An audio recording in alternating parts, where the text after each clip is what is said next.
বিশ্ব রাজনীতি কাঁপছে। ট্রাম্পের গাজার স্থানান্তর প্রস্তাব প্রত্যাখ্যান করল ইরান ও আরব দেশগুলো। বিশ্ব উত্তাল, এক চমকপ্রদ ঘটনায় সারা পৃথিবী কেঁপে উঠেছে। মার্কিন প্রেসিডেন্ট ডোনাল্ড ট্রাম্পের গাজার বাসিন্দাদের স্থানান্তরের আলোচিত প্রস্তাব একেবারে নাকচ করে দিয়েছে ইরান। অবিশ্বাস্য। 2024 সালের 3 ফেব্রুয়ারি ইরান স্পষ্ট জানিয়ে দিয়েছে, গাজার ভবিষ্যৎ নির্ধারণের অধিকার কেবল ফিলিস্তিনিদের, বাইরের কোনো শক্তির নয়। এই ঘোষণা যেন বিশ্ব রাজনীতির মঞ্চে একটি শক্তিশালী ভূমিকম্পের মতো। এখন গাজার সংকট শুধুমাত্র একটি স্থানীয় সমস্যা নয়, এটি এক বিপুল আন্তর্জাতিক রাজনৈতিক লড়াইয়ের আকার নিয়েছে। ইরান বলছে, মিশর এবং জর্ডানে গাজার বাসিন্দাদের স্থানান্তরে ট্রাম্পের প্রস্তাব একেবারে অগ্রহণযোগ্য।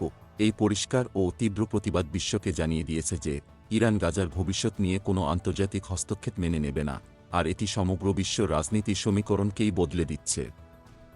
এদিকে ফিলিস্তিনের প্রতিবেশী 5টি আরব দেশ মিশর, জর্ডান, সংযুক্ত আরব আমিরাত, সৌদি আরব এবং কাতার একত্রিত হয়ে ট্রাম্পের গাজার স্থানান্তর প্রস্তাবের বিরুদ্ধে একটি ঐতিহাসিক পদক্ষেপ নিয়েছে।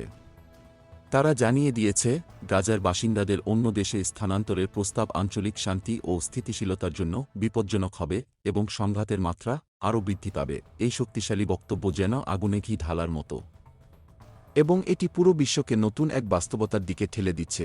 তবে ঘটনাটি এখানেই শেষ হয়নি। 5টি আরব দেশের পররাষ্ট্রমন্ত্রীরা মার্কিন পররাষ্ট্রমন্ত্রী মার্কো রুবিওকে একটি তীব্র চিঠি পাঠিয়েছে, যাতে তারা ট্রাম্পের প্রস্তাবের প্রতি তাদের বিরোধিতা জানিয়েছেন। আর সবচেয়ে বড় চমক, ফিলিস্তিনের প্রেসিডেন্টের উপদেষ্টা হুসেইন আল শেখও এই চিঠিতে সই করেছেন, যা পুরো ঘটনাটিকে আরও জোরালো এবং বিশ্বব্যাপী আলোচিত করে তুলেছে। বিশ্ব এখন সজাগ।